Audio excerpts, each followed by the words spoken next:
Olá, está no ar o programa Podes Crer, um programa com a cosmovisão cristã sobre o cotidiano da vida. Eu sou Roberto Lopes e aqui você pode crer. Eu sou Miriam Matos e esse é o nosso podcast. No programa de hoje vamos entrevistar o pastor, o confeiteiro, o torcedor do Bahia, o animador de auditório infantil, o pastor Nivaldo. Pastor, qual foi o momento que você percebeu que você queria ser pastor, que você tem esse dom? Olha só, antes de mais nada, que Deus abençoe a cada um de vocês que nos acompanham também aí no nosso Podes Crer. Eu sou o pastor Nivaldo, respondendo à pergunta de Miriam, nós louvamos a Deus porque desde criança a gente vem crescendo e se desenvolvendo na igreja. Desde pequeno, desde que eu me entendo por gente, a gente estava sempre falando da palavra de Deus na classe das crianças, classe dos adolescentes. E eu nunca havia pensado seriamente em ser pastor, apesar de algumas pessoas falarem, olha, você podia ser um pastor, quem sabe Deus chama você para o pastorado. Mas aconteceu no tempo de Deus esse chamado maravilhoso. Eu louvo a Deus por essa oportunidade. Eu comecei cursando o seminário batista e depois de um ano vim para o seminário presbiteriano, onde cursei do zero, iniciando novamente os meus estudos. E nós louvamos a Deus por esse chamado. Cuidar de pessoas e orientá-las à luz da Bíblia tem sido para mim um grande desafio e ao mesmo tempo um grande prazer. Grande desafio e grande prazer. Iríamos começar assim, né? Diga qual é o maior desafio e a maior alegria do Ministério Pastoral. Olha só, o maior desafio eu creio que seja convencer as pessoas já cristãs a viver de forma bíblica. Mostrar às pessoas através de estudos bíblicos, através de aconselhamentos, mostrar às pessoas que elas precisam de Deus, elas precisam de uma intervenção da parte de Deus e mudar de atitudes diante das ofertas do pecado. Eu creio que seja esse o maior desafio. E maior alegria é ver essas pessoas crescendo em Cristo por obedecer à orientação bíblica. Então, ver pessoas tendo as suas famílias transformadas, casamento transformado, vida acadêmica transformada, vida de trabalho também transformada por Deus. Então, isso é muito gratificante para nós. Pastor, fala pra gente qual foi o momento que o senhor nunca vai esquecer. Pode ser um momento feliz, um momento constrangedor. Olha só, na verdade, eu tive vários momentos especiais na minha vida. Mas, falando sobre família, eu creio que um dos momentos que mais me emociona é quando eu lembro do meu casamento com a minha querida esposa Ítala. Eu louvo a Deus pela vida dela. E eu creio que o casamento, para mim, foi um momento muito marcante na minha vida. De lá para cá, também tive outros momentos especiais, como família, como pastor, minha ordenação e a chegada de minha filha. Tudo isso foram momentos marcantes na minha vida. Mas, se pudesse escolher um, além da conversão, que é o maior de todos eles, eu escolheria, com certeza, o dia do meu casamento. O Ministério Pastoral não é só pregação da palavra. Então, também tem visita, tem acompanhamento, aconselhamento bíblico, tem gabinete, tem cuidado, então muitas outras coisas. Mas me diga assim, pastor, no púlpito, o que é que já aconteceu assim, de inusitado, de interessante, no momento onde o senhor estava ali pregando, uma coisa interessante assim, que marcou sua vida? Rapaz, assim, graças a Deus, pela misericórdia de Deus, eu procuro me preparar antecipadamente quando eu vou ao púlpito. Normalmente eu não vou com a barriga cheia para o púlpito. Normalmente eu vou ao banheiro antes de ir para o púlpito, antes do início do culto. Eu já me preparo para evitar imprevistos. Mas nem sempre eu lembro de tirar o celular do silencioso. E o toque do meu celular é o hino do Bahia. Então já aconteceu de estar pregando e entrar assim, o hino do Bahia durante o sermão e a gente ter que parar e desligar. É um pouco chato, né? Ter que passar por um momento como esse. Já passei, infelizmente não passei só uma vez, já passei mais de uma. E aí normalmente agora eu deixo o celular no silencioso e esqueço de tirar do silencioso. As pessoas me ligam e aí eu não atendo porque está no silencioso. Então eu corro esse risco grande, muito grande. Tem um pastor colega seu que já gritou gol do Bahia na hora da pregação. Já gritou gol do Não Bahia. o nome dele, não. Não posso dizer o nome dele. Pelo amor de Deus, não me comprometa. Não me comprometa. Pastor, fala pra gente o que é que você, nas horas vagas, gosta de assistir. Olha só, eu gosto de assistir esporte.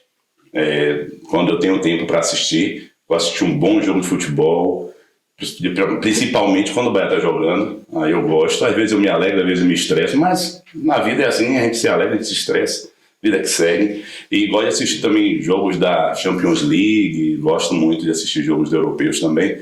Mas, além de jogos de futebol, eu assisto outros esportes e televisão é pouco que eu assisto. TV, canais de TV aberta, eu quase não assisto, é muito raro. O que eu assisto mais são filmes, eu gosto muito de filmes de herói, filmes de ação, são comédia também, eu gosto. Então é bem essa área, sempre com a família a gente assiste junto. O senhor é um pastor em tempo integral. Sim, em tempo integral. E é sustentado pela igreja. Sim. Antes de ser pastor em tempo integral, o pastor vivia de quê? Olha, antes de ser pastor, eu já trabalhei em muitas áreas. Primeiro fiz um curso de instrumentação cirúrgica, trabalhei na área por um tempo, mas não tinha uma equipe minha mesmo, uma equipe fechada comigo. Então, depois eu fui trabalhar com telemarketing, gostam aí da voz, então trabalhei com telemarketing por um tempo. E Era vendas? Era vendas. Lembra alguma coisa? Receptivo e também ativo. Eu ligava para as pessoas oferecendo, trabalhava pela TIM, e aí ligava para as pessoas oferecendo plano corporativo. Como faz aí, como é? O povo xingava. Não xingava não, porque eu era bom de argumentação, né? O pessoal xingava com classe, mas assim, eu trabalhava na parte corporativa, representando a TIM, então ligava para empresas e aí propunha a empresa trocar de operadora, operadora oferecendo planos melhores de conversa entre os números de celular. Assim, eu não lembro mais como eu falava, né, literalmente, mas era muito bom trabalhar. O que mais? Durante o ministério, eu comecei a trabalhar com confeitaria. Durante o ministério, aí eu já era pastor. Eu comecei fazendo como hobby, fiz um bolo do Bahia no meu aniversário, ficou horrível, mas todo mundo, por misericórdia, comeu e aprovou, né? Pelo escudo, já valeu a pena, e o pessoal começou estimulando. E aí fiz alguns cursos, depois comecei a fazer bolo para as pessoas de casa, e o pessoal foi gostando. E aí acabei depois ensinando no mesmo lugar onde eu aprendi. Aí fui convidado para ensinar lá também, aí ensinei lá também. E depois abri um ateliê em sociedade com uma colega confeiteira lá de Salvador, também da igreja presbiteriana, Ana Cristina. E abrimos um ateliê ali no Estiepe e começamos a dar aula e receber também confeiteiros famosos do Brasil e confeiteiras para dar aula lá no nosso ateliê. E depois comecei a sair para dar aula fora também. Então, trabalhei com isso um tempo, fazendo bolos de casamento, de aniversário, de 15 anos, apresentando em shopping, coisas do tipo, mas começou a crescer muito e o olho começou a também crescer bastante, a vantagem financeira dessa área é grande, as portas vão se abrindo, então antes que se tornasse uma situação mais difícil de dizer não, aí eu saí do ramo da confeitaria, malmente faço um bolo, é muito difícil fazer, mas estamos aí. Eu já vi fotos e os bolos são lindos.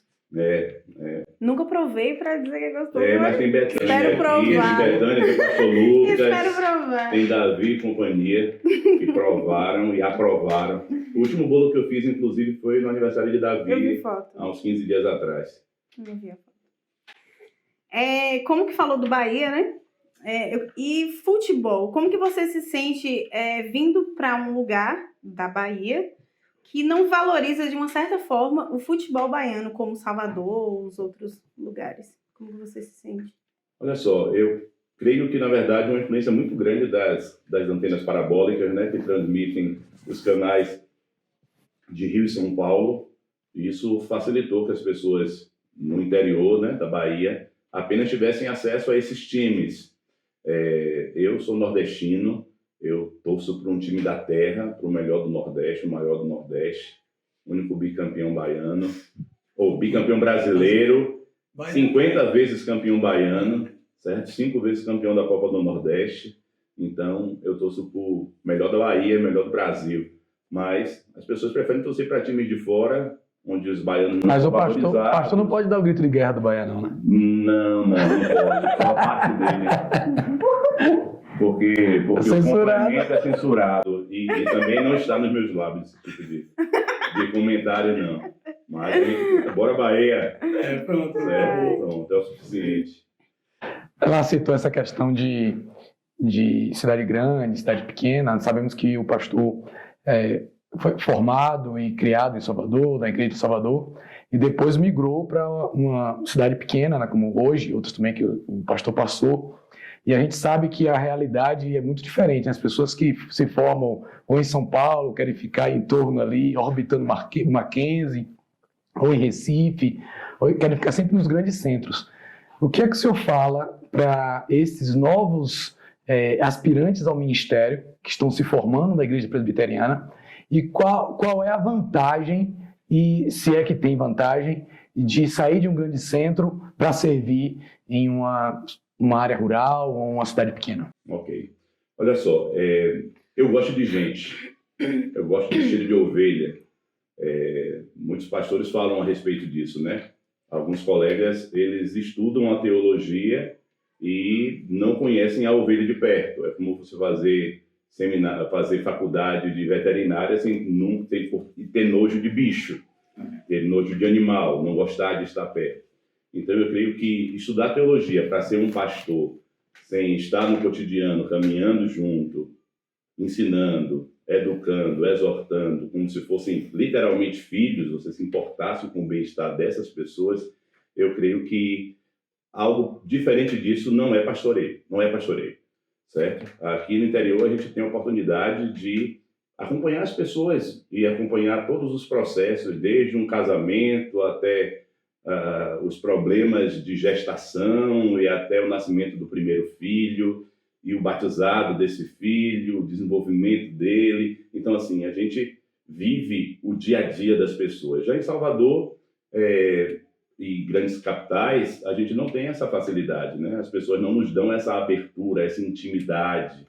Nós somos apenas os conselheiros virtuais de pessoas que nunca têm tempo para ir para a igreja. Então, assim, pastorear no interior é algo completamente diferente. A gente se sente útil, a gente se vê usado por Deus, se vê literalmente, se vê usado por Deus para aconselhar algumas pessoas em momentos muito difíceis, situações de surpresa que acontecem, que você precisa pensar rápido e falar aquilo que Deus coloca no seu coração, e você sente o agir de Deus numa situação como essa.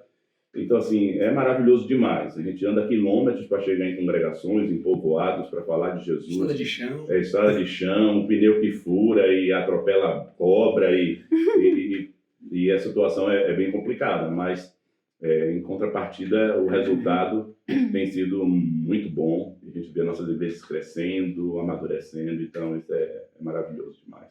Então venham para o interior, não tem nada a perder, só ganhar. Pastor, o senhor comentou com a gente sobre o casamento. Fala pra gente como que você conheceu a sua esposa. Pois eu conheci Ítala na igreja presbiteriana de Castelo Branco.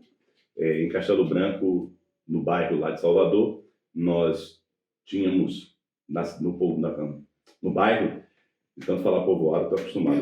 No bairro tinham duas igrejas, né? Quase povoado. Tinham duas igrejas, a Igreja Presbiteriana do Brasil e a Igreja Presbiteriana Unida. E ela e a família era da Igreja Presbiteriana Unida. Houve um cisma lá na Igreja Presbiteriana Unida, fecharam as portas e a família dela chegou toda na Igreja Presbiteriana do Brasil, na nossa congregação ali em Castelo Branco. Então, nós nos conhecemos e ela ainda era um pouco mais nova e depois de um certo tempo, com a autorização de Deus, a permissão de Deus, a gente começou a namorar e graças a Deus, de lá para cá, já são 19 anos que a gente tem lutado junto e aprendido um com o outro, e errado junto também, nem sempre acertado. E estamos aí firmes e fortes aí para a honra e glória de Deus. Já são 19 anos. E o fruto disso? Pois é, o fruto disso, fisicamente falando, tivemos uma impossibilidade com relação à fertilidade, mas graças a Deus, Deus nos deu o grande privilégio e a honra de poder, como Ele nos adotou, adotar também. Então, Deus me deu esse grande presente de poder adotar a Mirelle, nossa filha. Eu a amo muito e, assim, eu me sinto honrado e privilegiado por ter sido escolhido para participar de um processo no mesmo que Deus fez comigo e com todos os escolhidos por Ele, que não são judeus. Então, nós fomos adotados, né, enxertados na videira. Então, eu louvo a Deus porque eu pude ter essa sensação de reproduzir o que Deus fez por mim, né, aí na adoção. E, se Deus quiser, em breve virão outros aí para ser bênção na minha vida. Hoje me perguntaram sobre essa questão da adoção. E se você adota por quê? Para ajudar os pais da criança que não podem cuidar das crianças? Ou não, eu adoto para me ajudar. Na verdade, a gente adota para se completar, para se sentir realizado e por amor mesmo, certo? Então, um beijo, filha. Te amo. Tão bonito. Consegue ter em casa a própria manifestação daquilo que a Bíblia nos ensina, né? A pregação do Evangelho. O Senhor nos elege, nos adota, consegue viver isso em casa. Poderia falar um pouquinho mais sobre esse processo, tanto a parte legal da adoção, como essa adaptação, como ela chegou, como é que foi com Ítala, com a família, com a igreja? Olha só, não é um processo tão simples, justamente por conta das pessoas que não fazem da forma correta e legal. Então, isso fez com que se tornasse um pouco mais ainda dificultosa a adoção. Algumas pessoas, infelizmente, no passado adotavam crianças para fazerem de escrava, para cuidar da casa, como se fossem faxineiras. Então, isso acabou diminuindo, dificultando um pouco ainda mais o acesso a essas crianças de pessoas sérias e casais comprometidos com a educação e com o cuidado. Então, assim, em relação a Mirelle, nós adotamos ela já tem 12 anos que adotamos ela. E, assim, graças a Deus, o processo... Qual a idade dela? 16. E, graças a Deus, a adaptação foi de Deus mesmo. Aí, uma semana, ela já estava inserida, se identificando como parte da família. E quem disser o contrário, vai ter uma legião aí de familiares. E o tamanho da mão também, né? Pois é. Então, assim, foi muito bom, uma experiência maravilhosa e não deixa nada a desejar em relação à concepção de filhos, né, biológicos. Então, eu louvo a Deus por essa oportunidade e estamos aí nesse novo processo aí, esperando em Deus nossas novas heranças, né, dadas pelo Senhor. Pastor, tem uma pergunta aqui de Silas Rocha. Ele está perguntando: boa tarde, como enxerga o crescimento dessas novas igrejas no Brasil? Como enxerga o crescimento dessas novas igrejas no Brasil? Igrejas no Brasil.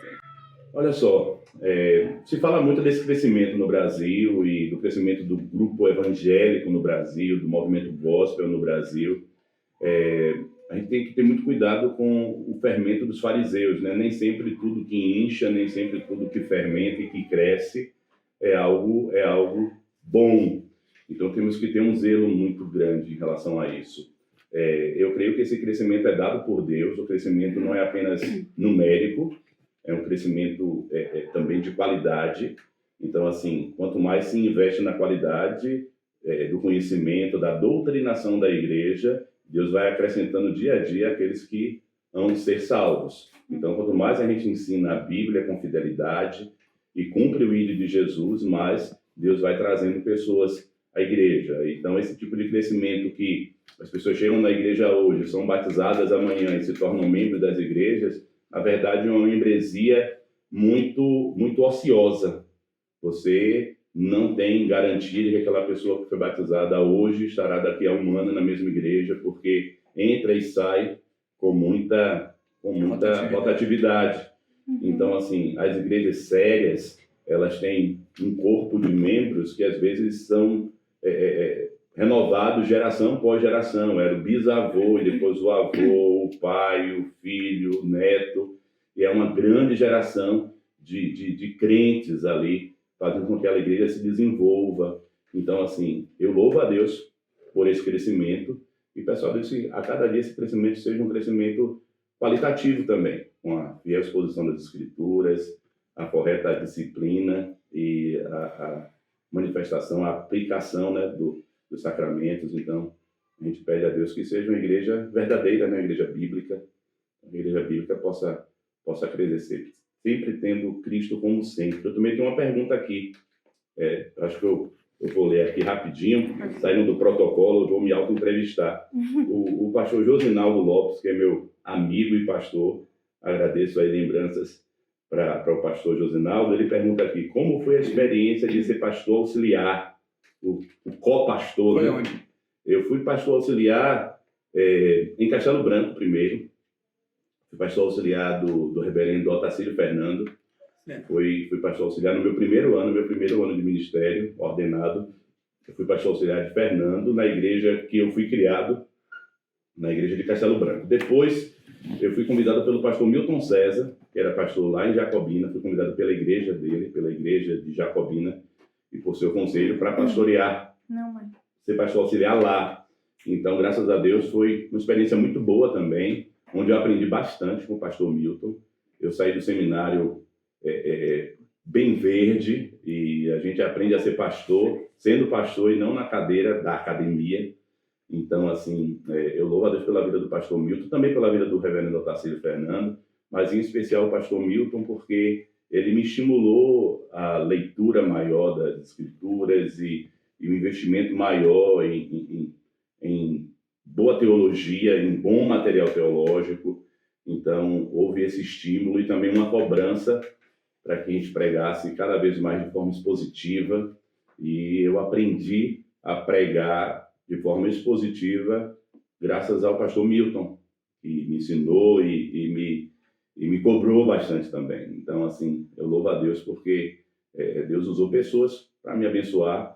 E depois disso, aí sim, eu fui pastor em tempo integral, pastor efetivo pela primeira vez lá no campo de Várzea do Poço. Então, fui pastor pela primeira vez em Várzea do Poço, assumi o conselho daquela igreja e também foi uma igreja marcante aí no meu ministério. Graças a Deus, todas as igrejas que eu passei deixaram uma marca muito boa no meu ministério e todas, eu tenho certeza que estão de portas abertas para me receber, não porque eu sou bom, mas porque Deus, através de mim, abençoou pessoas e também me abençoou lá. Então, eu creio que as portas estão sempre abertas. O pastor teve a experiência de ser pastor auxiliar e depois viveu a experiência de ter pastores auxiliares. O que é que muda? Olha só, eu confesso que quando eu fui auxiliar, eu aprendi muito o que fazer e aprendi também o que não fazer com o auxiliar. Então, quando fui pastor efetivo e tive um auxiliar, eu sabia da responsabilidade do pastor auxiliar e de quanto eu precisava dele e ele de mim também. Então, eu sempre trabalhei com o pastor Jorge, que foi meu pastor auxiliar por 2 anos, trabalhamos juntos. Sempre trabalhei junto com ele, era parceria mesmo.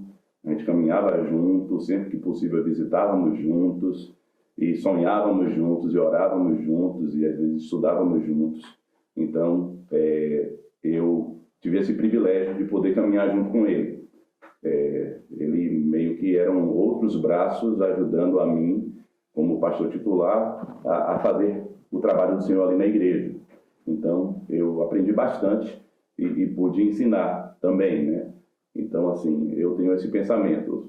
Por ser um pastor auxiliar ou por ser um evangelista, eu os vejo como servos de Deus com a mesma responsabilidade com o rebanho como eu tenho. Então, ao invés de dificultar a relação e tornar o ministério mais pesado do que já é para ele, eu procuro oferecer para ele a maior facilidade para a gente poder caminhar junto e fazermos o trabalho do Senhor ainda melhor. Né? Ô pastor, sei que o senhor está na igreja, pastor na igreja de Wagner, Isso. e é uma igreja com muitas congregações. Como é que o pastor organiza para não ser centralizador, envolver a igreja no trabalho e conduzir o trabalho dessas congregações? Aliás, quantos trabalhos os irmãos têm lá na igreja de Wagner? Olha, hoje na igreja de Wagner nós temos 2 congregações, a congregação do Colosso e a congregação da Cachoeirinha.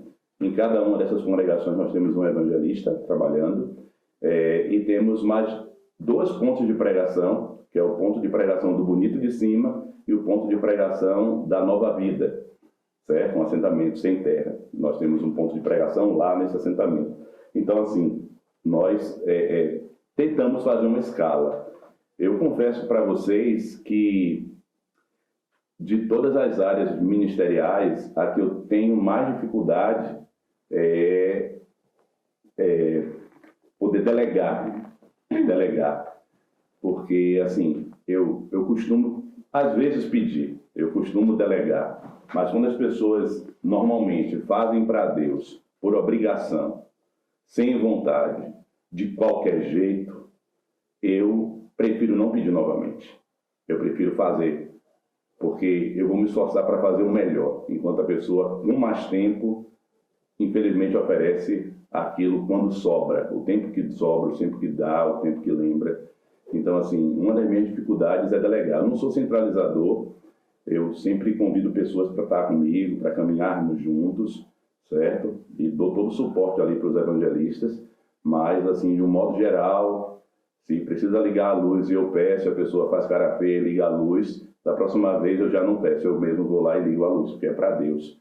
Então, assim, eu acho que isso não é um ponto positivo, eu creio que é algo que eu preciso pedir a Deus que trabalhe em mim, para que a gente possa aprender um pouco mais e ter um pouquinho mais de paciência com as pessoas que não fazem com esmero as coisas para Deus. É uma coisa que eu fico sem conseguir compreender, porque para Deus as pessoas oferecem tão pouco e quando oferecem, esse pouco ainda é com péssima qualidade.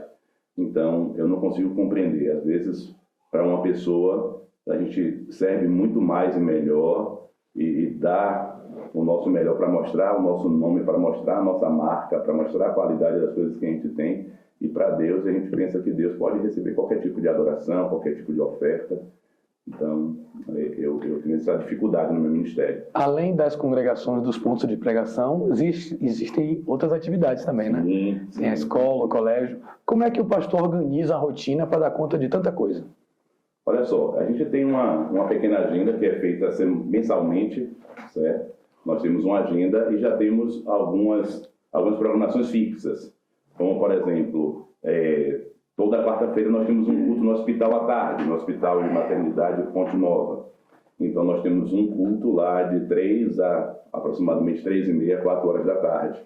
Isso semanalmente. Então já entra na minha agenda, certo? Tem assistência aos pontos de pregação. Então eu vou 1 ou 2 vezes por semana nesses pontos de pregação levar a palavra. Nas congregações normalmente eu vou 1 vez por semana, ou havendo programações, ou havendo alguma agenda lá, a gente vai lá, também sendo que a gente dá suporte em horários que não são horários de culto.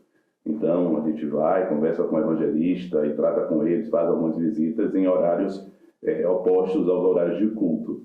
E, além disso, a gente tem assistência às escolas, né? Nós temos um Ministério de Evangelização de Crianças, então nós trabalhamos com fantoche, trabalhamos com material lúdico, falando do amor de Cristo para as crianças. Então, eu tenho esse ministério e a gente tem liberdade nas escolas lá de Wagner para poder caminhar junto com eles, levando o Evangelho. Então, graças a Deus, eu tenho isso como complemento ministerial, não complemento financeiro, mas complemento, algo a mais que a gente faz pelo Evangelho, né? Pela seara de Cristo. Então, é mais ou menos assim que a gente divide. Aí entra a segunda, ou de vez em quando entra a segunda, mas normalmente entra o sábado, entra outros turnos que não seriam convencionais, certo? Além de que a gente tem programa na rádio, certo? A gente faz rádio 3 vezes por semana. Então, é muito corrido, mas eu acho que eu sou um pouco hiperativo, estou ligado um pouco no 220, e às vezes a gente acaba fazendo, depois a gente sai do campo, aí o outro pastor que chega não vem com a mesma pegada, tem uma visão diferente, e isso varia de um colega para o outro. Não julgo que sejam igual a mim, não sejam igual a mim de jeito nenhum, sejam melhores do que eu, façam muito mais, certo? E quem faz menos eu também não julgo, porque o acelerado sou eu, certo? Então é isso aí. Pastor, a gente vê a sua atividade, seu trabalho e vê sua empolgação, a gente percebe isso. Como se não tivesse muitas atividades, a gente percebe também que você gosta de desafio, de abrir os horizontes e novas ideias. Quais são os seus sonhos para o futuro? Olha só, nós estamos concorrendo à eleição hoje na Igreja de Wagner, próxima semana, inclusive, próximo domingo, estaremos concorrendo ao pastorado da igreja por mais 3 anos. Vamos completar o quadro de presbíteros na igreja e também aumentar o número de diáconos. O meu sonho, estando em Wagner, é aumentarmos ainda mais as tendas, né? Alargarmos as tendas, né? O meu sonho é conseguir plantar um trabalho da cidade de Lagedinho, é uma cidade vizinha, a cidade de Wagner. Não tem trabalho presbiteriano ainda na cidade de Lagedinho.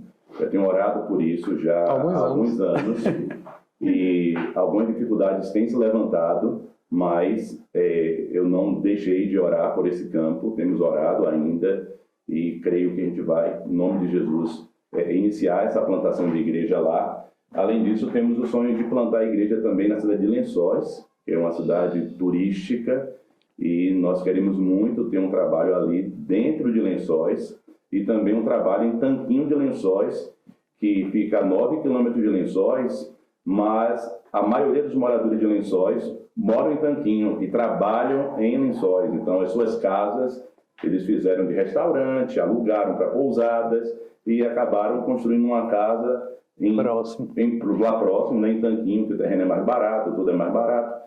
Então, eles vivem em Tanquinho, passam um dia em Lençóis trabalhando, depois voltam para casa. Então, assim, nós temos hoje um sonho estratégico de plantar igrejas múltiplas. O que seria disso? Uma plantação múltipla. Já que esses pequenos povoados de algumas cidades, alguns colegas dizem, plantar igreja em povoado é uma igreja que não vai para frente, é uma igreja limitada, nunca vai se tornar igreja, sempre vai ser aquela congregaçãozinha. Restrições financeiras. Restrições financeiras, não vai nunca poder ser independente por causa disso. Já eu penso diferente. A gente agora tem pensado estrategicamente, ao invés de a gente plantar em um povoado só, a gente implanta em 2, 3 povoados vizinhos, ou uma cidade e mais 2 povoados dentro da mesma cidade, certo? E aí a gente planta uma igreja, futuramente, quem sabe, com 1 ou 2 congregações, dando suporte financeiro à sede, dando suporte em liderança à sede, dando suporte na parte musical à sede e dentre outras coisas. Então, a ideia agora é juntar 2, 3 congregações em uma só igreja, mesmo que estejam a quilômetros de distância. E aí vai ter um pastor que vai tomar conta da sede e das congregações, e vai ter um corpo de liderança com presbíteros, quem sabe um de cada congregação, e presbíteros morando ali, os presbíteros já tomando conta desses campos. Então, é a visão que temos tido e temos passado para o Conselho de Wagner, e creio que o Conselho tem abraçado até então essas oportunidades que a gente leva para o Conselho, graças a Deus, eles têm visto como algo bom, algo de Deus, e temos investido. E para a gente encerrar esse bloco, para uma ideia assim tão desbravadora e colocar igrejas em lugares onde, embora tenha tanta história aqui na Chapada Diamantina, né, onde não tem igreja ainda, com certeza o senhor conta com algumas instituições financiadoras, com algumas possíveis parcerias. Quem o senhor já pode adiantar e quem já tem colado contigo nesse trabalho de expansão do Reino de Deus na Chapada Diamantina? Olha só, eu dou graças a Deus porque nós acabamos de organizar há 1 ano e meio atrás, aproximadamente, uma das nossas congregações de igreja, a congregação do Arrecifes. Nós plantamos ali o trabalho de igreja, graças a Deus foi organizada, está lá com o pastor Alex Martins e sua esposa Andressa, fazendo um excelente trabalho. E a nossa campanha é primeiro de oração, porque temos um Deus que é o dono da obra que é dono do ouro e da prata, e Deus, através das orações, tem movido as instituições da Igreja Presbiteriana do Brasil.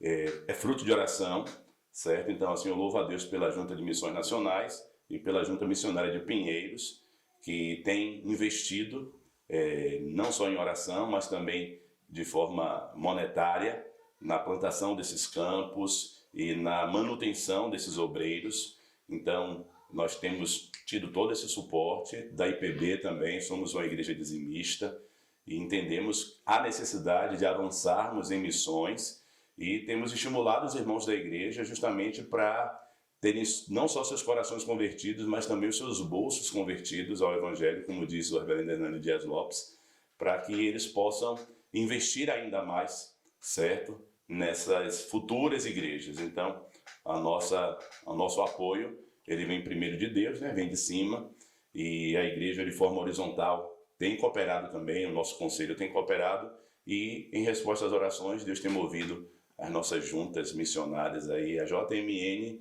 e a nossa junta missionária de Pinheiros. Pastor, conta pra gente o que você gosta de fazer nas horas vagas. Pois nas horas vagas eu gosto de assistir algum filme, alguma coisa do tipo. A gente assiste muito filme de herói, filme infantil também, a gente assiste bastante, certo? Eu e família. E assistimos também alguns jogos de futebol. Então, normalmente é o que eu faço nas horas vagas. Ou então a gente joga um pouquinho de videogame. Em Salvador, quando eu estava em hora vaga, sendo pastor, eu praticava jiu-jitsu na época. Pagava mais do que ia, mas fiz 2 anos de academia e preciso voltar à atividade física, preciso voltar a me exercitar, não só o exercício espiritual ou por estética, mas também por conta da saúde, né? Um pouquinho acima do peso, como uma boa parte das pessoas do mundo. Isso aí. Agora vamos para o nosso terceiro bloco, aquele bloco que é o ping-pong, uma pergunta e uma resposta rápida. Ok. Um versículo. O Senhor é meu pastor e nada me faltará. Horas vagas. Assistir futebol. Infância. Uma lembrança agradável. Desafio. Permanecer fiel a Deus apesar de quem sou. Ontem. Ontem foi necessário para hoje, né? Para o meu crescimento. Hoje. Buscando parecer cada dia mais com Cristo. Amanhã. Espero estar na eternidade com Deus. Juventude. Momento de realização de sonhos. IPB. Uma igreja doutrinária. Esporte. Bahia. Uma viagem. Portugal. Instrumento musical. Bateria. Gosto. De comer. Digo não pra. Da violência com as crianças. Uma música. Grandioso és tu, no 26, nada novo cântico. Sonho. Estar na eternidade com Cristo. Um lugar. Wagner. Conselho. Conselho aos jovens, né? Que saiam das drogas, busquem a Cristo o quanto antes, porque Ele está voltando. Família. É o meu suporte. E assim encerramos o nosso programa Pode Crer. E queremos te agradecer, pastor, pela presença, pela instrumentalidade, por tanto que o senhor nos edificou aqui nessa tarde. Desejar que Deus o abençoe, o conduza. E agora você tem um tempo também para a conclusão final e as considerações finais. Ok. Eu quero agradecer a Deus por essa oportunidade de estar aqui, né? Podendo falar um pouco a respeito de minha vida. É sempre complicado, né? A gente falar da gente mesmo. Eu louvo a Deus quando pessoas falam bem por ter visto Cristo em nós, através de nossas ações, mas falar de nós mesmos não é tão fácil o quanto parece, né? Quero agradecer ao pastor Lucas e ao pastor Forlan e ao Conselho da Igreja de Bela Sombra por ter me convidado para passar esse final de semana especial aqui com eles e pela amizade de Robério, de Miriam, certo? Que Deus abençoe a nossa irmã e agradecer ao pessoal aqui, a equipe técnica, a equipe de sonoplastia e de efeitos especiais, Agradecer ao Luquinhas aí, com os efeitos de terremoto. Então, e a irmã aqui rindo também, me desconcentrando. Deus abençoe, certo? E a todos nós. Um abraço. E assim nós encerramos mais uma edição do programa Podes Crer, o programa com a cosmovisão cristã sobre as coisas do cotidiano. E nós encerramos esse programa também contando com as orações dos irmãos, contando com a participação dos irmãos. É um programa feito totalmente com recursos próprios, é um programa que conta com o apoio da Igreja Presbiteriana de Bela Sombra e que você também pode participar conosco. Você que sentir no coração o desejo de nos ajudar, também pode nos ajudar. A gente vai liberar Pix para vocês. Vocês podem nos ajudar com qualquer quantia que vocês quiserem. Qualquer quantia vai ser bem recebida. Quem aí quiserem dar também para a gente equipamentos que a gente precisa, a gente vai agradecer muito. E a gente está aberto a qualquer doação. Nós fizemos esse programa com alguns equipamentos próprios. Então, trabalhamos com a câmera HD SLR, trabalhamos com a câmera mirrorless, 2 câmeras com grande angular. Algumas dificuldades de áudio, temos uma parte do equipamento, não temos outra e tal. A gente está tentando também adquirir os recursos para a aquisição desses equipamentos. Então, tem condição de ajudar com uma mesa de áudio, com microfone condensador, com microfone de lapela, com lentes, câmeras que captem melhor, que tenham que tenha um tempo de gravação maior para um programa, para a gente poder fazer um programa com um tempo maior, dependendo da conversa. E também a gente conta com a participação de quem tem mais experiência para trabalhar com som também, para nos ajudar na edição, que é uma parte muito pesada. E trabalhar também com cenário, com figurino, com maquiagem. Quem sabe, de repente, a gente monta uma equipe grande e faz um trabalho estruturado para poder oferecer uma condição ainda melhor para vocês. Até o próximo Podes Crer!